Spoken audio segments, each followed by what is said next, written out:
Back students, आज हम लोग एक्सरसाइज 8.1 का 6th क्वेश्चन लगाएंगे। 6th क्वेश्चन में कहा जा रहा है diagonal AC of parallelogram ABCD bisects angle A then show that it bisects angle C also. आपको एक पैरेललोग्राम दिया गया है, we have a parallelogram ABCD and the diagonal AC is bisecting this angle A।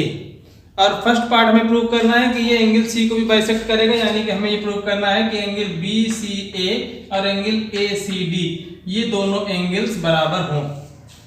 इन दोनों angles को बराबर हम लोग इजीली प्रूव कर सकते हैं। देखिए ये ABCD एक पैरेललोग्राम है, इसका मतलब इसकी अपोजिट साइड्स पैरेलल हैं। जब AB और DC पैरेलल हैं तो हम ये कह सकते हैं AC एक ट्रांसवर्सल की तरह काम करेगी।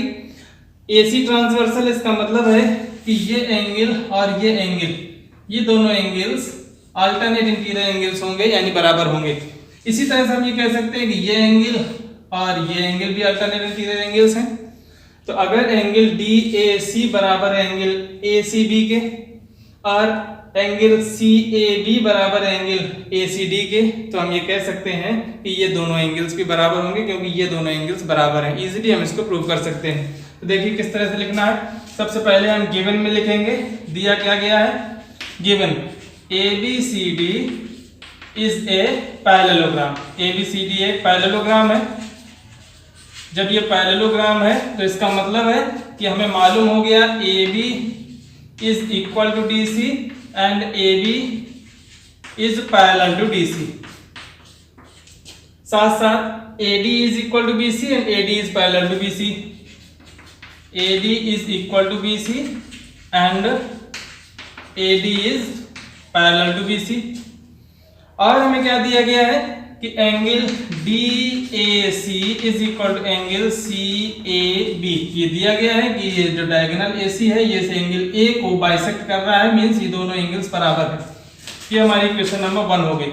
अब हम प्रूव कर रहे हैं फर्स्ट पार्ट। फर्स्ट पार्ट में हमें प्रूव करना है कि ये दोनों एंगल्स भी बराबर होंगे। तो चूंकि AB और DC पैरेलल है और AC ट्रांसवर्सल है, इसलिए हम कह सकते हैं as AB is parallel to DC and AC is transversal. तब हम ये कह सकते हैं कि एंगल DAC कौन सा है, DAC ये एंगल इस एंगल के बराबर होगा, इक्वल टू एंगल ACB हो गया। Angle DAC equal to angle ACB। और क्या कह सकते हैं, हम ये कह सकते हैं एंगल BAC या CAB is equal to angle ACD। तो angle CAB is equal to angle ACD। अब आप देखें DAC और CAB दोनों बराबर, हमें इक्वेशन नंबर 1 से मालूम है DAC and CAB are equal. तो जब ये दोनों इक्वल है तो ये दोनों इक्वल्स भी हो जाएंगे। तो इक्वेशन नंबर इसको 2 दे दिया, इक्वेशन नंबर 3 दे दिया। फ्रॉम इक्वेशन नंबर 1, 2 एंड 3, इन तीनों इक्वेशन से हम ये कंक्लूजन निकाल सकते हैं कि एंगल ACB इक्वल टू होगा एंगल ACD के। जब ACB ACD के बराबर हो गया तो हमारा ये प्रूव हो गया कि AC इस एंगल BCD को भी बाइसेक्ट कर रहा है। Therefore diagonal AC is bisecting angle C also. ये फर्स्ट पार्ट प्रूव हो गया है। नेक्स्ट हमारा सेकंड पार्ट क्या है, ABCD is a rhombus. ABCD parallelogram है, यानी अपोजिट साइड्स इक्वल है। अगर हम एनी हाउ ये प्रूव कर दें कि इसकी कोई भी दो एडजेसेंट साइड इक्वल है, हम प्रूव कर दें DA इक्वल टू AB है या AB इक्वल टू BC है, तो ऑटोमेटिक चारों साइड्स इक्वल हो जाएंगी। जैसे ही चारों साइड्स इक्वल हो जाएंगी तो हमें ABCD एक ऐसा पैरेललोग्राम मिलेगा जो कि चारों साइड्स इक्वल वाला है, तो ऑटोमेटिक ये रोम्बस बन जाएगा। अब हमें इन चारों साइड्स इक्वल दिखाने के लिए हम ये दोनों ट्रायंगल्स को कॉन्ग्रुएंट दिखा रहे हैं। देखिए सेकंड पार्ट के लिए हम ये ले रहे हैं in triangle ABC and triangle ADC। इन दोनों ट्रायंगल्स में ABC हमारा ये ट्रायंगल है और ADC ये ट्रायंगल है। इन दोनों ट्रायंगल्स में आप देखें AC दोनों में कॉमन है, AC is equal to AC क्यों है, कॉमन ऑन बोथ। इसके बाद आप देखें कि एंगल DAC और एंगल CAB ये दोनों बराबर हैं। तो पहले हमने ट्रायंगल एबीसी लिखा है, एबीसी के लिए हम लिख लेंगे angle C A B is equal to angle C A D, angle C A B is equal to angle C A D. क्यों है? ये दिया गया है कि डायगोनल AC एंगल A को बाइसेक्ट कर रहा है, साथ साथ हमने ये भी प्रूव किया कि डायगोनल AC एंगल C को भी बाइसेक्ट कर रहा है। तो दूसरी कंडीशन हम लिख देंगे ACB is equal to ACD, angle ACB is equal to angle ACD। ये कहां से मिला? From first result. पहले रिजल्ट में हमने ये प्रूव कर दिया है कि AC एंगल C को भी बाइसेक्ट कर रहा है। यहाँ पे हमें दो एंगल्स और एक साइड मिला, दो एंगल्स और इंक्लूडिंग साइड। तो कौन सा कॉन्ग्रुएंस क्राइटेरिया अप्लाई कर सकते हैं? ASA। तो बाय ASA कॉन्ग्रुएंस क्राइटेरिया,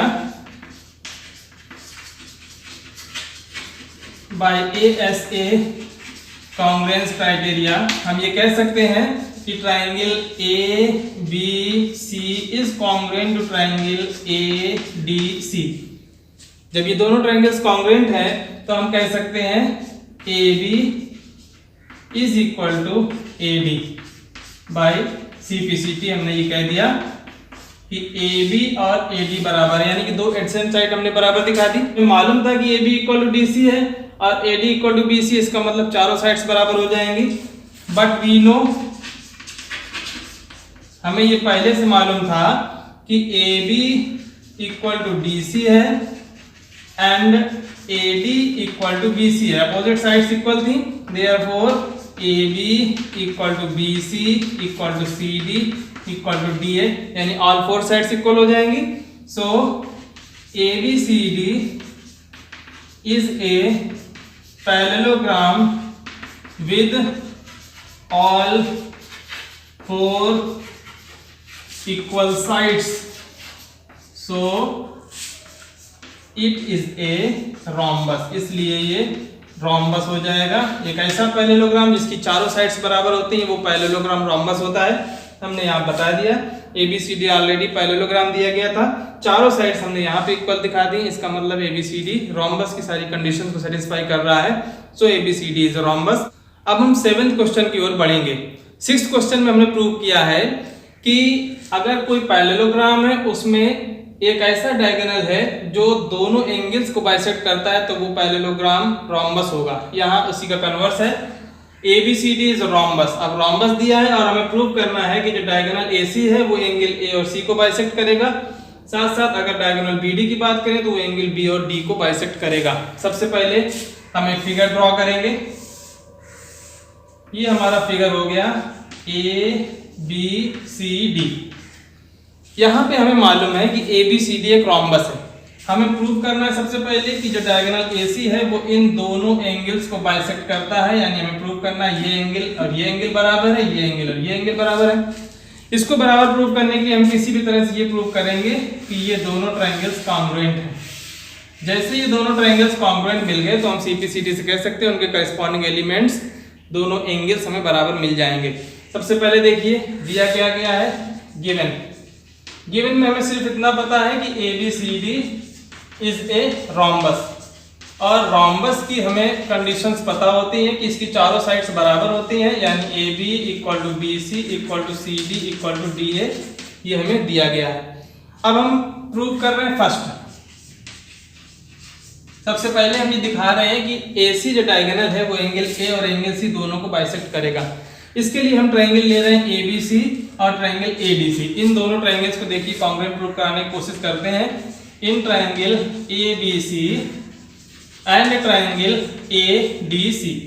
अब इन दोनों ट्रायंगल्स में आप देखें AC दोनों ट्रायंगल्स में कॉमन है, साइड AB के इक्वल हम कह सकते हैं AB, साइड BC के इक्वल हम कह सकते हैं CD। क्यों कह सकते हैं? क्योंकि रोम्बस चारों साइड्स बराबर हो सकती हैं। जब ये तीनों साइड्स बराबर हैं तो हम SSS कॉन्ग्रुएंस क्राइटेरिया यहाँ पे अप्लाई कर देंगे। तो इन दोनों ट्रायंगल्स में आप देखिए AB इक्वल टू है AD दिया गया है, फिर देखिए BC इक्वल टू है DC, ये भी दिया गया है, और तीसरी साइड की बात आई AC इक्वल टू AC, तो ये कॉमन है दोनों में, it is common on both. तीनों साइड्स बराबर हैं इसलिए by SSS congruence rule. SSS congruence rule हम यहाँ पे अप्लाई करेंगे। हम ये कह सकते हैं कि triangle ABC is congruent to triangle ADC। AB equal to AD है, AB equal to AD, BC equal to DC है, BC इक्वल टू DC। तो हम ये सीरियल में लिखेंगे ABC is congruent to ADC, ना कि DAC या CDA, गलत हो जाएगा। आपको इनसे देख लेना है कि जो साइड्स हमने लिखी हैं उस सीरियल में ABC और ADC आ रहे हैं या नहीं आ रहे हैं। तो हमने दिखा दिया ABC और ADC दोनों कॉन्ग्रुएंट हैं। जब ये दोनों ट्रायंगल्स कॉन्ग्रुएंट हो गए तो हम CPCD से कह सकते हैं कि angle DAC is equal to angle BAC। देखिए angle BAC is equal to angle DAC, therefore angle BAC is equal to angle DAC for AC bisects angle A। हमारा आधा क्वेश्चन लग गया। नेक्स्ट हमें प्रूव करना है कि अगर BD हम डायगोनल लें तो ये BD भी एंगल B और एंगल D को बाइसेक्ट करेगा। इसके लिए हमें सेम प्रोसेस अप्लाई करना है। अब हम ट्रायंगल BCD और ट्रायंगल BAD को कॉन्ग्रुएंट प्रूव कर देंगे। देखिए in triangle BCD and triangle BAD, BCD and triangle BAD, इन दोनों ट्रायंगल्स में आप देखिए BC इक्वल टू BA है, BC इक्वल टू BA ये दिया गया है, चारों साइड्स बराबर है, रोम्बस जो की है। उसके बाद CD इक्वल टू DA है, CD इक्वल टू DA, और BD जो है दोनों में कॉमन मिलेगी, BD इक्वल टू BD, ये है कॉमन इन बोथ ट्रायंगल्स। तो हम बाय SSS कॉन्ग्रुएंस क्राइटेरिया यहां भी लगाएंगे। बाय SSS कॉन्ग्रुएंस रूल हम कह सकते हैं कि triangle BCD is congruent to triangle BAD, BC equal to BA, CD equal to DA और BD equal to BD, DD equal to BD दोनों मिल रही है। तो इसलिए हम ये कह सकते हैं BCD और BAD ये दोनों कॉन्ग्रुएंट हो गए। जैसे ही दोनों ट्रायंगल्स कॉन्ग्रुएंट हुए तो अब हम बता देंगे, हमें ये प्रूव करना है ये दोनों एंगल्स बराबर हैं और ये दोनों एंगल्स बराबर हैं। तो हम कह देंगे therefore angle CBD is equal to angle ABD, therefore angle CBD is equal to angle ABD, और इसको भी बराबर दिखा दें, and angle BDA is equal to angle BDC, BDA is equal to angle BDC। और अब हम कह सकते हैं therefore diagonal BD bisects angle B and angle D। इस तरह से हमने प्रूव कर दिया। 8th question same to same है जैसे हमने क्वेश्चन नंबर 7 सॉल्व किया है। ABCD is a rectangle in which diagonal AC bisects angle A and angle C। Question number 7 में आपको दिया था ABCD एक रोम्बस, यहाँ पे दे दिया ABCD एक रेक्टेंगल है। सबसे पहले हम एक रेक्टेंगल ड्रॉ कर लेंगे। Let ABCD is a rectangle। इसके बाद यहाँ पे कहा गया कि इसका जो डायगोनल AC है वो एंगल A और एंगल C इन दोनों एंगल्स को बाइसेक्ट करता है। अब हमें प्रूव करना है first part ABCD is a square, ABCD एक स्क्वायर में प्रूव करना है। अब देखिए रेक्टेंगल और स्क्वायर में डिफरेंस क्या होता है। रेक्टेंगल एक ऐसा स्क्वायर होता है जिसकी चारों साइड्स बराबर हैं। रेक्टेंगल में हमें अपोजिट साइड्स मालूम होती हैं बराबर हैं, यानी AB is equal to DC है, AD is equal to BC है। अगर हम किसी तरह से दो एडसेंट साइड्स इक्वल दिखा दें, यानी DA और AB बराबर दिखा दें या AB बराबर BC कर दें, तो हमारा ऑटोमेटिक ये रेक्टेंगल स्क्वायर में कन्वर्ट हो जाएगा। और इसको हम लोग क्वेश्चन नंबर 6 में कर चुके हैं। सेम चीज हमें यहाँ पे फिर से करना है। हमें ये दिखाना है कि ABCD एक स्क्वायर है, इसके लिए हम ये दोनों ट्रायंगल्स कॉन्ग्रुएंट प्रूव करेंगे। सबसे पहले हम गिवन लिखेंगे। क्या है हमारे पास given, ABCD is a rectangle. ABCD rectangle है, इसका मतलब है कि AB इक्वल टू DC है and AD equal to BC है। अपोजिट साइड्स हमें मालूम है इक्वल। अब हम प्रूव कर रहे हैं फर्स्ट पार्ट कि ABCD इज ए स्क्वायर। देखिए फर्स्ट पार्ट का प्रूफ, हम ट्राइंगल ए बी सी और ट्राइंगल ए डी सी लेंगे। इन triangle A B C and triangle A D C, हमें ये दे दिया गया है कि ए सी बाइसेक्ट करती है angle A as well as angle C दोनों को, यानी ये एंगल और ये एंगल हमें बराबर मालूम है, साथ साथ ये एंगल और ये एंगल भी बराबर हैं, ये हमें मालूम है, दिया गया है। तो हम जब इन दोनों ट्रायंगल्स को कॉन्ग्रुएंट प्रूव करेंगे तो सेम जैसा हमने क्वेश्चन नंबर 6 में प्रूव किया था, ये दोनों एंगल्स बराबर दिखाएंगे, ये दोनों एंगल्स बराबर दिखाएंगे और इंक्लूडिंग साइड बराबर दिखाएंगे, तब हम A S A congruence criteria यहाँ पे अप्लाई करते हैं।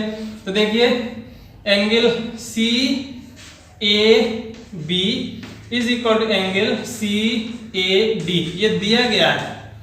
It is given that AC diagonal AC is bisecting angle A as well as angle C, तो CAB और CAD ये दोनों एंगल्स बराबर हैं। इसी तरह से हमें ये मालूम है कि AC दोनों में कॉमन है, तो AC is equal to AC, क्यों, ये कॉमन साइड है दोनों ट्रायंगल्स में। साथ साथ हमें ये मालूम है कि angle ACB is equal to angle ACD है, angle ACB is equal to angle ACD, ये भी दिया गया है। तो बाय ASA कॉन्ग्रुएंस क्राइटेरिया हम यहाँ पे ASA कॉन्ग्रुएंस क्राइटेरिया अप्लाई करेंगे। हम कह सकते हैं कि triangle ABC is congruent to triangle ADC। तो ये दोनों ट्रायंगल्स कॉन्ग्रुएंट हो गए। जैसे ये दोनों ट्रायंगल्स कॉन्ग्रुएंट हो गए हैं तो हम बाय CPCD कह सकते हैं कि AB is equal to AD, AB equal to AD होगा। यहाँ पहली दोनों साइड्स और यहाँ पहली दोनों लेटर्स मिला के AB इक्वल टू AD हो रहा है। अब AB और AD क्या है, AB और AD एडजेसेंट साइड्स हैं। हमें मालूम है कि AB BC के बराबर है, AD भी BC के बराबर है, इसका मतलब है कि चारों साइड्स बराबर हो जाएंगे। Therefore AB equal to BC equal to CD equal to DA, all four sides are equal, so ABCD is a square, so ABCD is a square, ABCD हमारा स्क्वायर बन गया। सेकंड पार्ट की बात कीजिए, second Roman में कहा गया diagonal BD bisects angle B as well as angle D। जब हमें ये मालूम चल गया कि चारों साइड्स बराबर हैं तो हम आसानी से प्रूव कर सकते हैं कि BD डायगोनल को मिलाने से जो दो ट्रायंगल बन रहे हैं BCD और ट्रायंगल BAD, ये दोनों ट्रायंगल्स कॉन्ग्रुएंट होंगे। देखते हैं किस तरह से होंगे। In triangle BCD and triangle BAD, इन दोनों ट्रायंगल्स हम देख रहे हैं, एक BCD ट्रायंगल है, दूसरा BAD ट्रायंगल है।